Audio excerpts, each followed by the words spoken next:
joyaux brillants, éblouissants et chargés d'histoires de gloire et de tragédie. Les bijoux d'Atina Onassis ne représentent pas seulement l'une des fortunes les plus impressionnantes du monde, mais aussi un héritage marqué par la perte et la solitude.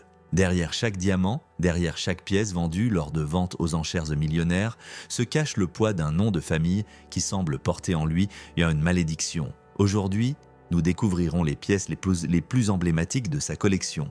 Nous explorerons les secrets qu'elle recèle et nous révélerons pourquoi Atina a décidé de s'en séparer. Voulait-elle se libérer du passé ou simplement oublier à jamais l'histoire de sa famille? Mais avant cela, parlons de son histoire. Atina Onassis est née le 29 janvier 1985 en tant que seule petite fille d'Aristote Onassis, le magnate grec qui a bâti un empire maritime et consolidé sa renommée en côtoyant des chefs d'État, des acteurs hollywoodiens et l'élite européenne. Sa fortune symbolisait le pouvoir, les excès et des relations à un niveau inimaginable pour la plupart des gens. Pourtant, comme cela s'est produit pour une grande partie de la lignée Onassis, l'abondance n'a pas garanti le bonheur. Sa mère, Christina Onassis, illustrait parfaitement l'image d'une femme entourée de luxe qui, malgré tout, ne trouvait pas le véritable bonheur. Elle s'est mariée, puis a divorcé à plusieurs reprises, cherchant la stabilité dans un milieu où l'opulence apportait un réconfort éphémère, mais ne parvenait pas à guérir ses profondes insécurités et tristesses. Même avec les ressources presque infinies de la famille, sa vie a été marquée par la poursuite incessante des médias et par la difficulté de tisser des liens solides. C'est dans ce contexte qu'est née Atina, laquelle a hérité dès le berceau non seulement d'une immense fortune, mais aussi de l'attention constante de la presse internationale. La mort de Christina en 1988, des suites d'un œdème pulmonaire, laissa Atina orpheline de mère à l'âge précoce de 3 ans. Cet événement tragique clôtura une époque qui ne reviendrait jamais, une enfance désormais privée de la figure maternelle, marquant à jamais la personnalité de la fillette. Sous la tutelle de son père, Thierry Roussel, Atina grandit principalement en Europe, à l'abri des regards médiatiques qui entouraient le nom Onassis. Il était cependant impossible de se dérober complètement à un héritage suscitant un vif intérêt auprès du public. Elle passa une grande partie de son enfance et de son adolescence quasi recluse, protégée par un cercle de tuteurs et de conseillers juridiques qui géraient en ses biens et surveillaient ses moindres faits et gestes.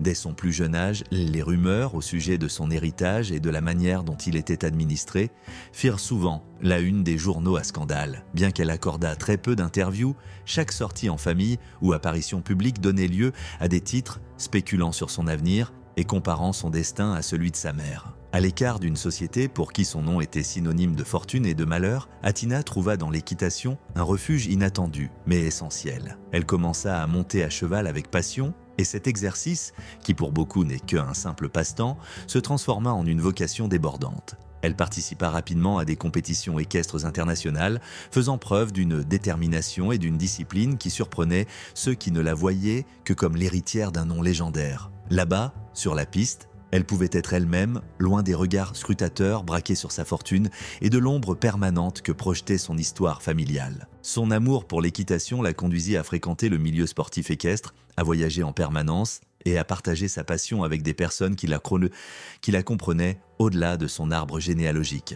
Elle se maria en 2005 avec le cavalier brésilien Álvaro de Miranda Neto, plus connu sous le nom de Doda, associant ainsi sa vie personnelle à l'univers équestre de manière encore plus profonde. Pendant plusieurs années, cette relation sembla concrétiser la quête de stabilité et de bonheur tant espérée dans sa famille. Cependant, quelque temps plus tard, le mariage prit fin et certains médias évoquèrent à nouveau la supposée malédiction des Onassis en matière de sentiments. Néanmoins, l'image publique d'Atina resta relativement discrète. Elle apparaissait rarement devant les caméras pour parler de sa vie ou des blessures émotionnelles qu'elle portait en elle. Sa détermination en compétition et le secret entretenu par son cercle le plus proche ont dessiné son profil devant le monde.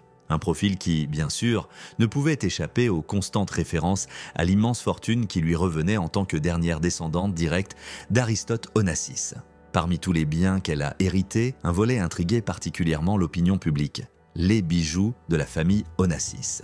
Après la disparition de Christina, Atina devint la propriétaire d'une collection comprenant des pièces inestimables acquises par sa mère et parfois même par son grand-père. Il s'agissait de joyaux minutieusement élaborés, ornés de pierres précieuses aux origines mythiques et dont les modèles exclusifs échappaient à toute évaluation chiffrée. Pourtant, aussi éblouissants fussent-ils, ils portaient également le poids de leur propre histoire tragique. Au fur et à mesure qu'Atina grandissait, la question devint inévitable. Conserverait-elle intact cet héritage ou chercherait-elle à se débarrasser de ces bijoux qui incarnaient une part si douloureuse de sa biographie familiale? Le temps, comme toujours, donna la réponse. Entre 2008 et 2009, elle prit la décision de mettre aux enchères plusieurs des pièces les plus représentatives de Christina. Ce fut un événement qui étonna les collectionneurs, les admirateurs et les critiques. Du jour au lendemain, des bijoux ayant symbolisé l'opulence des Onassis étaient proposés aux plus offrants dans des maisons de vente prestigieuses. Certains y virent une trahison de l'héritage, d'autres la preuve qu'Atina cherchait à se libérer d'un poids émotionnel insupportable. Le fait de vendre une partie de ce trésor familial déclencha une vague de spéculation. On parle de sommes exorbitantes, d'enchérisseurs anonymes et de la possibilité que, à chaque coup de marteau, se refermât un chapitre qu'Atina souhaitait laisser derrière elle. À présent, il est temps de plonger dans cet univers de gemmes, de diamants et de légendes qui composaient les pièces maîtresses de la famille Onassis. Nous découvrirons, une à une, les 10 bijoux les plus célèbres ayant marqué cette fortune et les mystères qui, encore aujourd'hui, entretiennent leur renommée. 1. Le pendentif en forme de poire en diamant de Christina Onassis. Considéré comme le bijou le plus emblématique de la collection et estimé à plus de 20 millions, ce pendentif devint la pièce centrale de plusieurs ventes aux enchères et rumeurs. Son diamant incolore, taillé en gouttes parfaites, réfléchit la lumière d'une façon hypnotique, évoquant les fêtes de la haute société que Christina fréquentait, tout en témoignant silencieusement de son pouvoir d'achat. Selon certains historiens, ce pendentif pourrait avoir une origine lointaine en Inde, où ont été extraits certains des diamants les plus célèbres du monde. Il n'y a aucune certitude absolue, mais la pureté et la coupe de cette gemme la placent au sommet de l'orfèvrerie de luxe. On raconte que Christina ne l'utilisait qu'en de très rares occasions, réservées à des événements vraiment spéciaux, peut-être consciente que son éclat éblouissant attirait toujours l'attention des journalistes et des curieux. Le fait qu'Atina ait choisi de se séparer de cette pièce si précieuse provoqua un grand émoi et symbolisa la fin d'une ère. 2. Collier d'émeraude et de diamants au design d'inspiration orientale. Cette pièce, composée d'émeraudes d'origine colombienne et de diamants de taille brillant, fut l'un des présents que Christina reçut lors de l'un de ses mariages. Selon l'histoire, il lui fut offert en gage d'affection, représentant la fusion de cultures et de styles qui fascinait tant la famille Onassis. Les émeraudes affichent un vert intense qui, sous la bonne lumière, semble refléter la densité d'une jungle lointaine. Il fut mis aux enchères durant la période 2008-2009, atteignant une somme astronomique grâce tant à la qualité des gemmes qu'à l'aura mystérieuse entourant son ancienne propriétaire. 3. La tiare inspirée de la royauté européenne. Fabriquée avec des milliers de diamants de taille ancienne, cette tiare présente un motif floral complexe rappelant les ornements traditionnels des monarchies du vieux continent. On dit que Christina l'acquit par caprice, fascinée à l'idée de se sentir comme une authentique princesse grecque d'antan. Bien qu'elle ne l'ait portée qu'à de rares occasions, les photos qui subsistent dévoilent son éclat époustouflant, rivalisant avec les flashs des reporters lors de chaque événement. Cette tiare fut l'un des bijoux proposés aux enchères avec un riche passé et elle atteignit un prix bien supérieur à l'estimation des experts. 4. Le diamant Gonda. Selon des rumeurs, ce diamant incolore de forme poire, de grand carat et d'une pureté exceptionnelle proviendrait d'une ancienne mine de l'Inde. Il appartenait à l'origine à un collectionneur privé qui l'aurait vendu à la famille Onassis dans le cadre d'une transaction confidentielle. Bien qu'il n'ait pas acquis la notoriété du pendentif le plus coûteux, son aura mystique le fit se négocier à des prix exorbitants. On raconte que Christina l'arbora, sertie dans un collier, lors d'une réception à Monaco, et même Grace Kelly aurait loué sa pureté. Pour Atina, ce n'était peut-être qu'un autre fragment de la mémoire familiale qu'elle souhaitait laisser partir. 5. Le bracelet de rubis et de diamants de Birmanie. Cette pièce se distinguait par son rouge éclatant, un ton révélateur de sa provenance dans les mines les plus exclusives de Birmanie. Réputée mondialement pour offrir les rubis de la plus haute qualité. Le bracelet faisait partie d'un ensemble comprenant une bague et un collier assortis, tous minutieusement travaillés en or blanc afin de mettre en valeur le contraste entre le blanc des diamants et le rouge profond des rubis. Le côté dramatique provenait des histoires entourant son acquisition. On raconte qu'Aristote Onassis offrit cet ensemble à Christina pour la récompenser après un épisode familial difficile. Lors de la vente aux enchères, il atteignit un prix dépassant les estimations initiales, illustrant la ferveur suscitée par tout trésor lié au nom Onassis. 6. Le set de perles noires de Tahiti. Les perles de Tahiti sont depuis toujours considérées comme parmi les plus convoitées, grâce à leur teinte sombre et leur éclat nacré, empreint d'un halo de mystère. La famille Onassis possédait un collier composé de plusieurs rangs, accompagné d'une paire de boucles d'oreilles assorties, chaque perle étant sélectionnée avec soin pour conserver une taille et une couleur presque identiques. Selon les récits familiaux, Christina appréciait particulièrement ces perles, qui lui conféraient une élégance certaine lors des fêtes et réceptions, s'éloignant un peu des diamants classiques qu'elle arborait habituellement. Au final, Athina choisit de mettre ces objets en vente, ajoutant de l'huile sur le feu dans la controverse qui entoura sa décision de vendre des pièces si précieuses de son héritage. 7 bagues avec solitaire de grand carat. La famille Onassis ne lésinait jamais sur les bijoux, et on dénombrait dans sa collection plusieurs bagues ornées de diamants solitaires dépassant les 10 carats. Ces pièces, pour la plupart créées par des maisons de joaillerie de renom, comportaient des pierres méquares presque parfaites, tant en couleur qu'en pureté. Christina les portait en fonction des occasions, les associant à différentes tenues, et chacune possédait sa propre histoire, souvent liée à une célébration ou un voyage particulier. Le temps a accru leur valeur non seulement du fait de l'offre et de la demande sur le marché, mais aussi du sceau indélébile d'avoir appartenu à la famille Onassis. 8 broches anciennes serties de saphirs de Ceylan. Bien qu'on en parle moins que des diamants, les saphirs exercent un magnétisme indéniable et certains exemplaires de Ceylan, l'actuel Sri Lanka, figurent parmi les plus recherchés. Ces broches, aux motifs floraux et géométriques, firent un temps partie de la collection de Christina, qui les acquit durant sa jeunesse. On pense qu'Aristote Onassis les lui offrit pour célébrer l'un de ses succès personnels, exprimant ainsi sa fierté via le langage universel du luxe.